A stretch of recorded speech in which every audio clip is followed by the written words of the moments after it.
Absolutely. Yeah, I think sometimes there's an audacity. Hmm. I remember I tell this story every once in a while about a bird shitting on my face.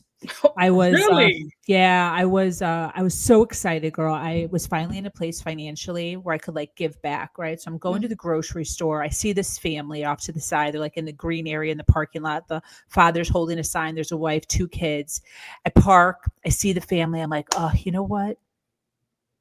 I'm going to get them something to eat. I've never been able to do this before in my life. I'm feeling pulled. I do my grocery shopping. I get them a little rotisserie chicken, potato salad, some freaking biscuits, some drinks, some forks, some spoons, and I'm all excited. I leave Mhm. the store, put my stuff in my cart, and I walk over to them with like 2 bags of freaking food. And I just feeling so good about myself. I'm like, dude, I'm giving back. This is phenomenal. I'm like so happy, right?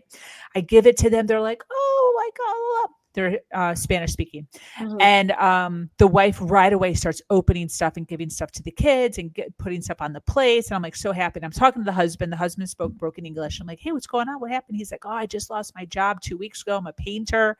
My contractor just let me off and rent's due like, you know, next week.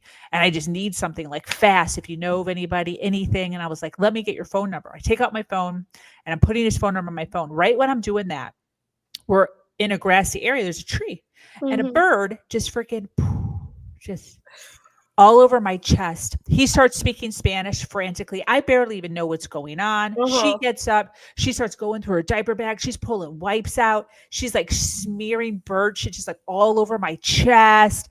I'm like trying to smear. It's all over my glasses. I'm Wow. embarrassed. I'm mortified. And I'm thinking to myself in this moment, like, how dare the universe literally shit on me when I'm trying to do something good? Mm. And I think that this is the premise of Mhm. so many of us. We're like, I'm a good person. Mhm. Therefore, how dare this really bad thing happen to me? And instead of saying, okay, next, we get in this lull of victimhood of like, Mhm. oh, the universe hates me. God hates me. Mhm. Whatever your being is, all the reasons why. So, to Alethea's point, Mhm. right? The transformation, the struggles, the challenges that you get through are actually stepping stones.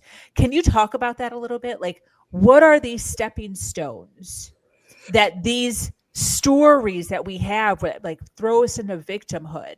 Mhm. How are we actually supposed to be looking at this stuff?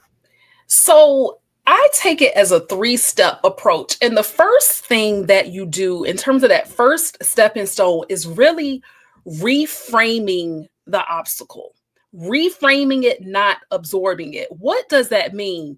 What it means is we see our challenges or our setbacks sometimes as a personal failure. They don't have to be, they're not necessarily a failure, but I've come to learn, and this is what I help people when I am consulting them, is avoid asking, why has this happened? I'm so wonderful, as you said, and really start to see it as, what is this teaching me?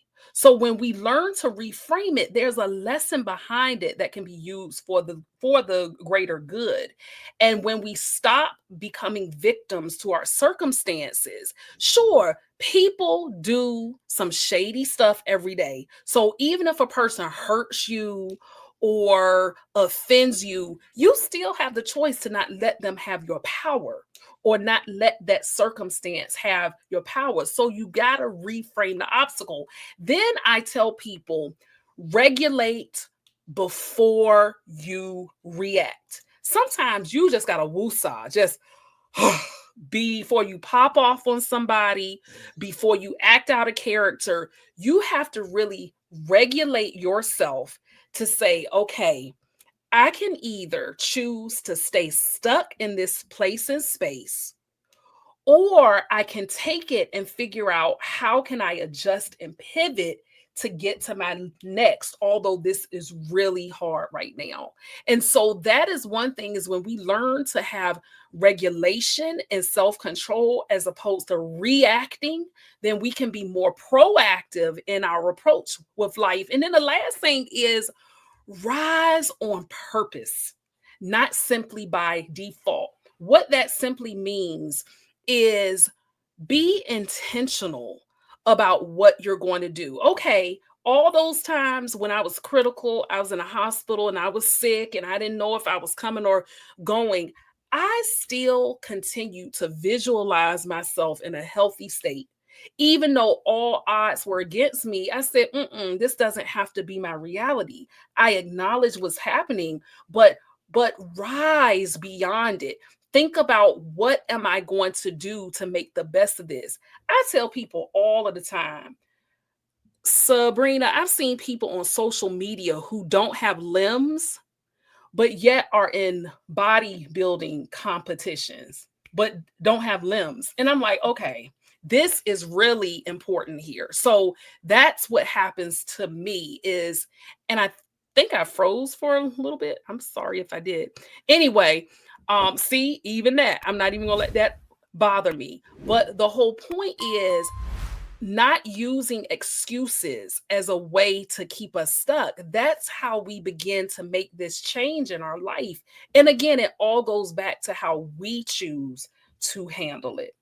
That's great. Mhm. This is great. So reframe the obstacle. What is this teaching me?